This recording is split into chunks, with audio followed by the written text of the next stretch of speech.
Alléluia. On va s'asseoir dans sa gloire. Alléluia. Dieu est un bon Dieu. Amen. Oh, quel dimanche. Alors, aujourd'hui, je voulais nous partager une méditation et que j'espère nous allons continuer. Merci les chantres. On est en régime réduit. Amen. Il y a trop de mariages chez les chantres, là. On va essayer de les calmer un peu, là. Il y aura encore beaucoup de mariages en 2018, vous savez.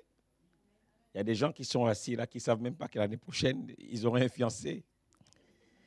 Alléluia, merci, parce qu'il y a des choses que Dieu tient secrètes. Il ne nous dit pas tout. Gloire à Dieu. Alors, je voulais nous partager un thème, mais que j'ai intitulé « Que portes-tu » J'ai été inspiré par une image. Je pense que je vais mettre par ici. Voilà. Alors, j'ai été inspiré par cette image. Que portes-tu? Et c'est le titre de mon message ce matin. Et cette image m'a beaucoup interpellé. Je l'ai vue dans les réseaux. C'est un ami qui me l'a envoyé en milieu de semaine, en début de semaine. Et je me suis dit, mais c'est un beau message. On peut travailler quelque chose autour de ce message. Que portes-tu? Et j'ai bien aimé en bas beaucoup de cadeaux pour tout le monde. Et on voit cette image de cet homme qui porte la croix. Moi, j'en ai qu'un, mais qui suffira à tout le monde, qui suffira à tous. Et donc, mon message ce matin, c'est ça. Que portes-tu? Ce que tu as dans ton cœur, c'est ce que tu donnes.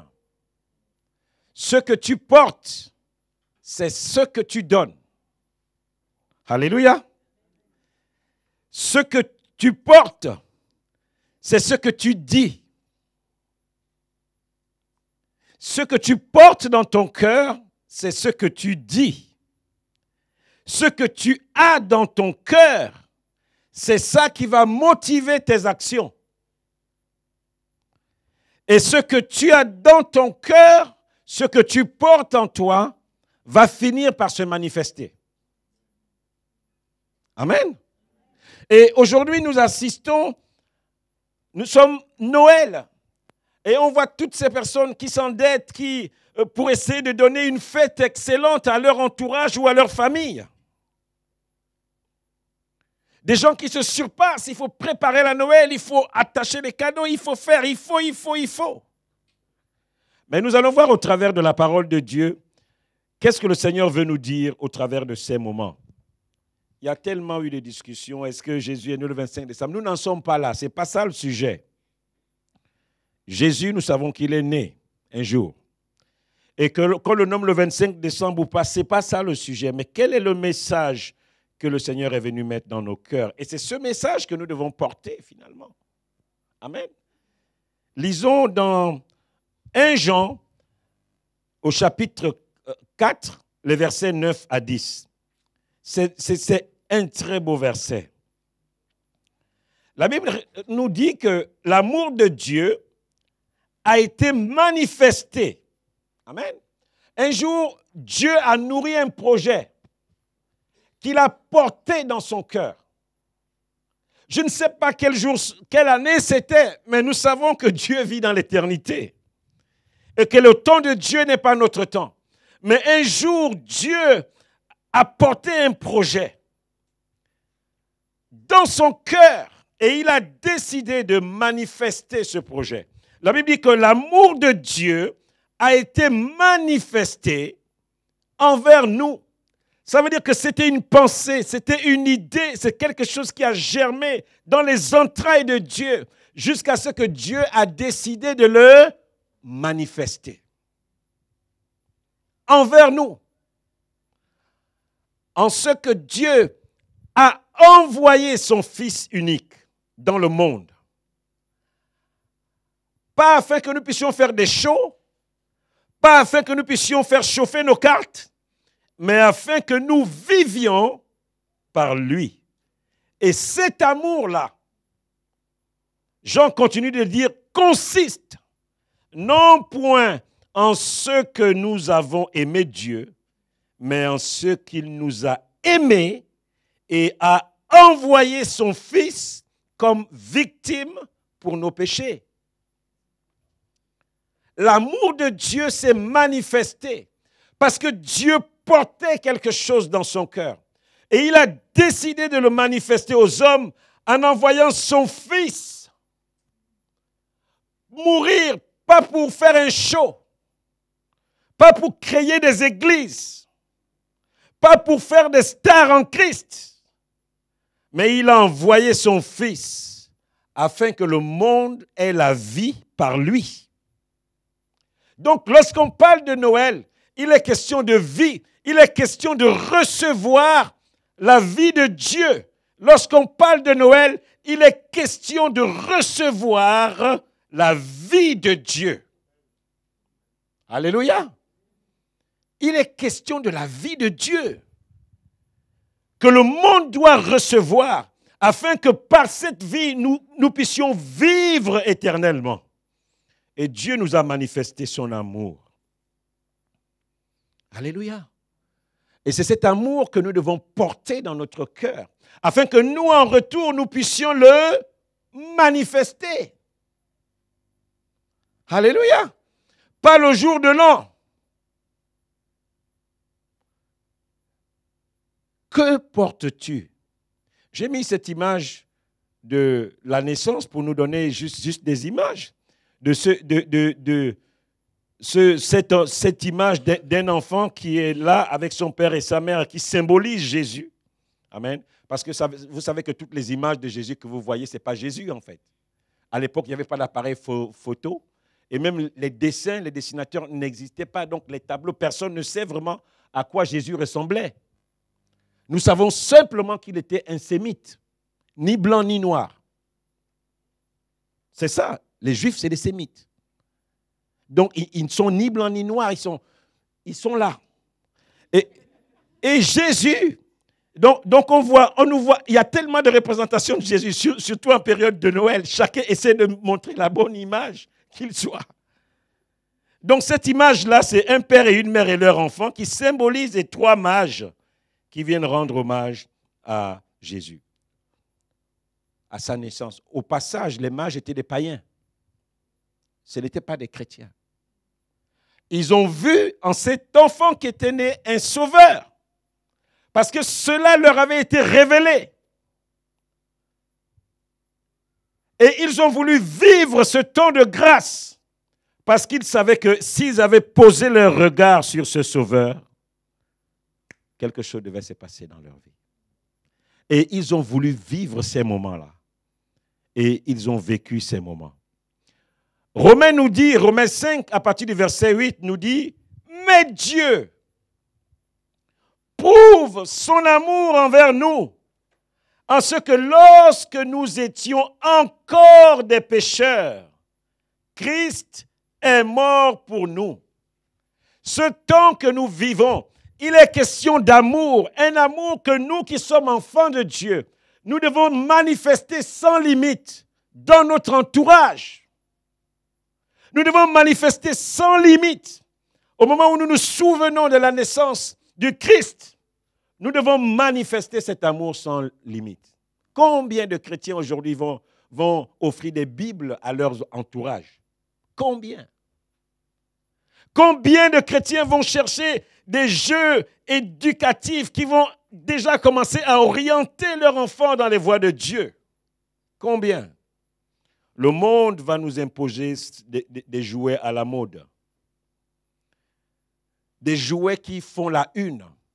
Des journaux de Facebook. C'est cela que le monde va nous intéresser. Mais dans cette naissance, il est question d'un amour manifesté sans limite. Que Dieu veut que nous, ses enfants, nous qui sommes les ambassadeurs de Christ, nous prenions le relais afin de donner et afin de manifester cet amour que nous portons dans notre cœur. Cet amour que Dieu veut que nous puissions porter. D'où cette image. Que portes-tu? Est-ce que tu portes les préoccupations de l'organisation de la fête? Tu veux avoir le dernier meilleur sapin? Il faut celui qui a 2 mètres. Que portes-tu dans ton cœur? Est-ce que tu portes dans ton cœur au moment où tu es assis dans la maison de Dieu? Tu as oublié d'acheter quelque chose et c'est cette pensée-là finalement qui est en train de te préoccuper. Et nous connaissons tous que ce soir, ce seront plus des fêtes païennes. Le vin va couler à flot. Et on va se dire bonne fête pendant que les uns et les autres sont bourrés. Et notre Seigneur, qui est à l'origine de tout cela, il sera mis de côté. Que portes-tu? Quel fardeau portes-tu en ce jour? Est-ce que tu portes le fardeau de la croix? Qu'est-ce que tu fais en ce jour où Dieu, dans son cœur, a décidé de donner? Que portes-tu? C'est le souvenir que Dieu met dans nos cœurs ce matin. Que portes-tu? Qu'est-ce que tu vas donner ce matin à quelqu'un? Qu'est-ce que tu vas donner comme cadeau à tes collègues de bureau? Qu'est-ce que tu vas donner comme cadeau à ton entourage? N'allez pas acheter les Bibles à 1 euro, 1,98. Achetez une Bible quand la personne à qui vous allez l'offrir va la voir. Il aura envie d'ouvrir la Bible. De dire non, ce livre-là est tellement beau que je vais l'offrir. Et il va un jour dire, il va la laisser. Vous savez, quand quelque chose est beau, ça attire. Il y a encore des Bibles qui sont là, qui chôment. Je n'ai pas vu les gens se préoccuper pour venir offrir des Bibles. On a même diminué les prix des Bibles. Des Bibles que vous allez trouver à CLC à 30 euros. J'ai demandé à ceux qu'on les vende à 12 euros. Aujourd'hui, je demande même encore à ceux qu'on les vende à 10 euros. Pour qu'on puisse offrir la parole de Dieu. C'est ça qui doit brûler dans notre cœur. Et avant de l'offrir, tu vas parler dessus. Tu dis, Seigneur, j'offre cette Bible à telle personne. Je prie, Seigneur, que la parole qui est dans ce livre puisse sortir et toucher son cœur. Dieu a prouvé son amour envers nous. En ce que lorsque nous étions encore des pécheurs, des païens, il a décidé de donner son Fils afin qu'au travers de sa mort, nous puissions recevoir la vie. C'est ça le message du Seigneur. Cet amour débordant, c'est celui que le Seigneur veut que nous puissions avoir. Que portes-tu ce matin? Est-ce que tu portes les préoccupations de fin d'année dans ton cœur? Est-ce que tu portes les préoccupations de ton compte est vide? Tu ne sais pas comment tu vas passer les fêtes. Est-ce que tu portes les préoccupations que tu es seul? Tu ne sais pas comment tu vas faire pendant les fêtes, chez qui tu iras. Que portes-tu ce matin dans ton cœur? Est-ce que tu portes les préoccupations de voir ta famille, ton frère, tes enfants, les personnes qui te sont le plus chères se rapprocher du Seigneur? Un jour, notre Dieu a porté un projet dans son cœur. Il a porté un projet. Je ne sais pas comment cela est né dans son cœur, mais Dieu, vous savez que Dieu n'est pas un homme. On ne sait pas comment il réfléchit. Ces derniers temps, je suis intéressé par les personnes qui ont des capacités particulières. Ces gens qui font du dessin. Hier, j'étais émerveillé devant quelqu'un qui dessinait en temps réel. Il regardait la nature et il reproduisait cela sur une feuille. J'ai dit, waouh! Si des hommes peuvent reproduire ce qu'ils voient, mais quelle intelligence à Dieu! Quelle intelligence à Dieu! Dieu est sans limite. Sans limite. Et un jour, il a décidé de faire quelque chose, de donner. Que portes-tu? Il y a cette image que j'ai mise, c'est toujours des images. Amen. Ce n'est pas Jésus, c'est des images. On a essayé de traduire cela. Et on voit le Christ au milieu avec ces deux brigands autour. Et toutes ces personnes qui sont autour, ils ont essayé de reproduire une image de Jérusalem. Que portes-tu ce matin? Que portes-tu? Est-ce que tu es préoccupé que personne n'a pensé à moi? Personne ne m'a offert un cadeau. Mais le Seigneur a donné la plus grande des choses. Jean 3, à partir du verset 16. C'est un verset que tous les chrétiens connaissent. Dieu a tant aimé le monde qu'il a donné. La plus grande manifestation de l'amour, c'est de donner. On ne peut pas dire qu'on aime Dieu si on ne donne pas quelque chose. Et ce que tu vas donner, c'est ce qui est unique pour toi. C'est ce qui t'est cher. Certaines personnes, c'est leur temps qu'ils vont donner pour les autres. Parce qu'aujourd'hui, voyez-vous, on ne peut plus donner sa vie parce que Christ est mort pour tous. Mais nous pouvons donner ce que nous avons de cher. Ça va être notre temps. Ça va être notre attention. Ça va être notre argent. Ça va être notre voiture. Ça va être notre maison. Aujourd'hui, je suis impressionné de voir des païens accueillir des migrants chez eux. C'est le gros risque. Vous ne savez pas qui il est. S'il est sorcier, chrétien ou pas. Et on voit des païens ouvrir leur maison. J'ai dit, waouh! Demandez à un chrétien d'ouvrir sa maison, il va commencer à réfléchir. Peut-être c'est un sorcier que j'accueille. Il va multiplier les temps de prière en disant qu'on ne sait jamais ce qu'il va venir faire. Le moindre geste que le migrant va faire chez lui, il va se dire, ah non, là c'est sûr qu'il est en train d'évoquer c'est Dieu. Et puis c'est un migrant musulman, je ne peux pas l'accueillir. Dieu dit, nous étions encore des païens lorsqu'il a décidé de donner. On n'avait aucun mérite. Nous étions encore des païens. Notre amour, l'amour que nous manifestons pour le monde, ne doit pas être orienté que vers ceux de notre maison, des chrétiens. On a le sentiment d'avoir fait quelque chose quand on a offert, quand on a donné à un chrétien. Mais lorsque Dieu a donné son Fils, nous étions encore des pécheurs. On n'avait aucun mérite. Au contraire, le Seigneur disait, mais je perds mon temps pour eux. Ils vivent comme ils veulent. Ils ne pensent pas à moi. Ils ne penseront pas à moi à l'avenir. Mais Dieu a décidé de donner. Nous vivons dans un temps où pour donner, on veut d'abord calculer ce qu'on va gagner. C'est ça que la société nous impose. Je donne, je gagne quoi? Si je m'investis, je gagne quoi? Si je fais ceci, je gagne quoi? C'est cela, c'est cet esprit que le monde nous a inculqué.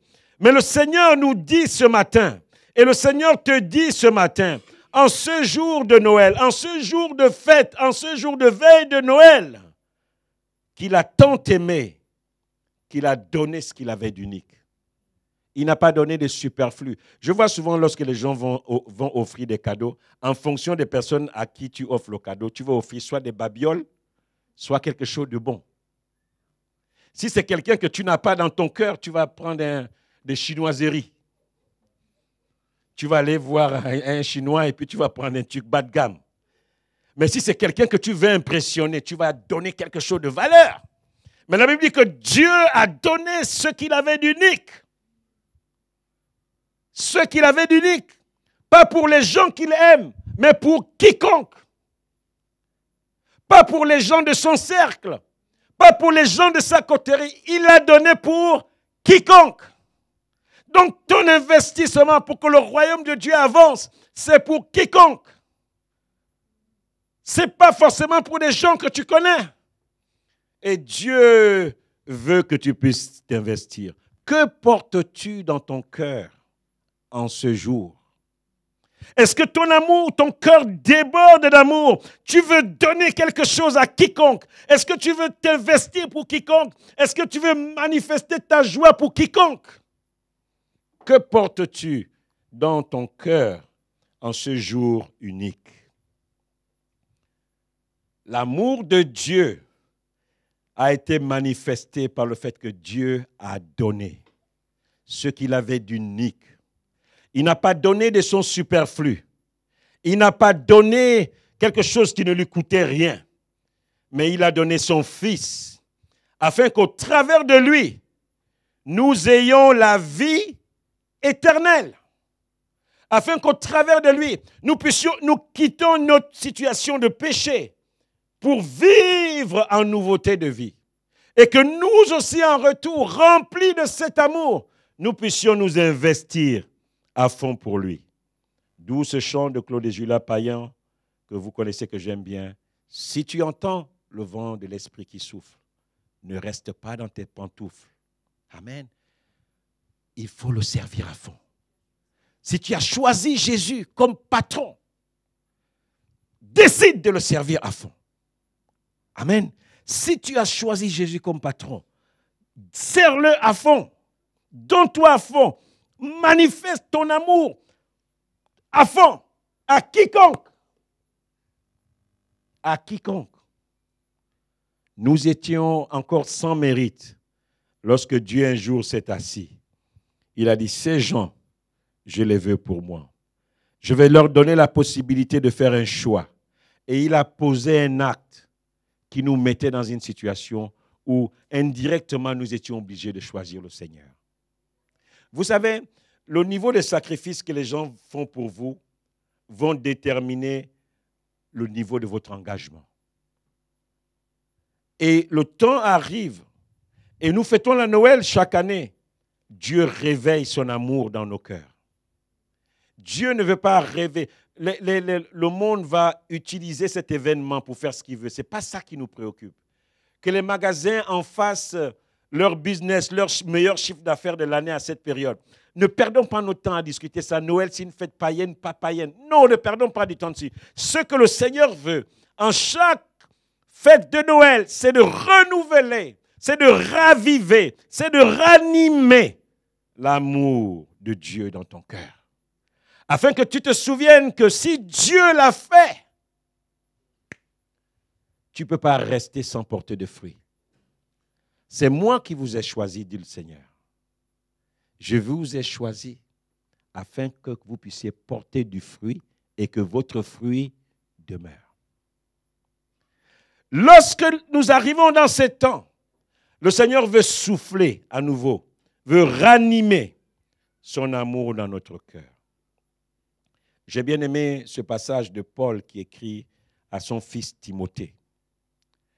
Il dit à Timothée, souviens-toi de Jésus-Christ. Vous savez qu'à l'époque, il y avait plusieurs Jésus. Et Paul précise, le Jésus-Christ, issu de la postérité de David, le ressuscité des morts. Souviens-toi de ces Jésus-là. Il n'est plus dans une crèche. Il n'est plus simplement né. La Bible dit qu'il a été crucifié, ressuscité des morts et il est assis à la gloire, à la droite du Père. Ressuscité. Souviens-toi de ce Jésus ressuscité. Alléluia. Parce que lorsque tu te souviens de ce Jésus ressuscité, tu te souviens de tout ce que le Seigneur a fait autour de lui. Et ça va te propulser de l'avant. Ce matin, le Seigneur veut parler à quelqu'un. Le Seigneur veut te parler ce matin. Il veut t'interpeller. Que portes-tu en ce jour, en cette veille de Noël? Est-ce que tu portes les mêmes préoccupations que les païens? Ta robe n'est pas encore prête. La robe que tu vas porter ce soir n'est pas encore prête. Tu n'as pas eu le temps de repasser ton dernier costume pour les photos de la cérémonie ce soir, où tu portes dans ton cœur la croix du Seigneur. C'est dire, Seigneur, est-ce que nous allons encore rentrer dans une nouvelle année dans l'état où se trouve ma famille? Est-ce que je vais encore rentrer dans cette nouvelle année 2018 dans l'état où se trouve mon couple? Est-ce que je vais encore rentrer cette nouvelle année en 2018 dans l'état où se trouve l'Église? Est-ce que, Seigneur, je vais encore rentrer en cette année 2018 sans m'investir à fond pour ta maison? Ce matin, tu me rappelles, Seigneur, que tu as débordé d'amour et tu as décidé de le manifester. Tu m'as dit ce matin que ce que je porte, je dois le manifester. Ce que je porte, je dois le dire. Le fardeau que je porte, je dois, Seigneur, le vivre. Le fardeau que je porte, je dois m'amener à donner quelque chose. Que portes-tu ce matin? Est-ce qu'on peut remettre l'image du début? Que portes-tu en cette fin d'année même? Est-ce que tu es en train de travailler ton meilleur texte possible? Vous savez, là, ça va être la fin de l'année. En général, je coupe mon Internet. Je ne lis pas les messages téléphoniques parce que Internet devient une poubelle. Quelqu'un est bourré, il te dit bonne année, bourré. Vous croyez que c'est sérieux? Bonne année! Que portes-tu? Est-ce que tu es en train de chercher les images qui vont faire rire en cette fin d'année pour les balancer sur le net? Que portes-tu? Est-ce que tu portes les meilleurs cadeaux ce matin pour impressionner ton entourage? Que portes-tu? Et le Seigneur veut nous recentrer sur lui. Il veut nous amener à recentrer nos intérêts sur lui, à ranimer l'amour que nous portons. Ces images, ces deux images opposées. Quelqu'un qui porte un fardeau, qui veut voir le monde être sauvé. J'ai bien aimé cette phrase. Moi, j'ai qu'un cadeau qui suffira pour tous. Et lui, il porte un fardeau avec plusieurs cadeaux pour tout le monde. Mais il dit qu'il a un seul. Ce cadeau, si tu l'as, il va étancher ta soif. Ce cadeau, si tu l'as, des fleuves d'eau vive couleront de ton sein. Pas pendant un temps, mais pour toute ta vie. Jusque même dans la vie éternelle. Que portes-tu ce matin? Si tu dois ce matin, si le Seigneur doit te poser la question sur une échelle de 1 à 10, où se trouve ton amour pour le Seigneur? J'aimerais qu'on puisse fermer nos yeux simplement. Et laissons le Seigneur nous poser cette question. Le Seigneur te dit ce matin, jusqu'à quel niveau, sur une échelle de 1 à 10, as-tu été capable de manifester ton amour cette année? Jusqu'à quel niveau? Si tu dois te noter ce matin, si tu dois t'évaluer ce matin, si tu dois ce matin dire à Dieu jusqu'où, le plus loin où tu es allé avec le Seigneur ce matin, sur une échelle de 1 à 10, j'espère que tu seras au-dessus de la moyenne. J'espère que tu seras au-dessus de la moyenne. Si tu dois te noter ce matin, si le Seigneur doit rentrer dans ton cœur ce matin et essayer de peser ton amour pour lui, il va certainement te trouver léger ce matin. Le Seigneur a donné ce qu'il avait d'unique.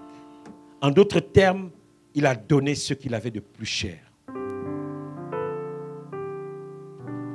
Imaginez-vous Marie qui portait ce fils. Et elle savait qu'elle le portait pour le donner. Bien-aimés, revoyez cette image de ce Dieu qui s'assoit. Il dit, je vais faire quelque chose de lourd. En fait, lorsque Dieu donne, il s'attend à ce que tous nous puissions aussi donner.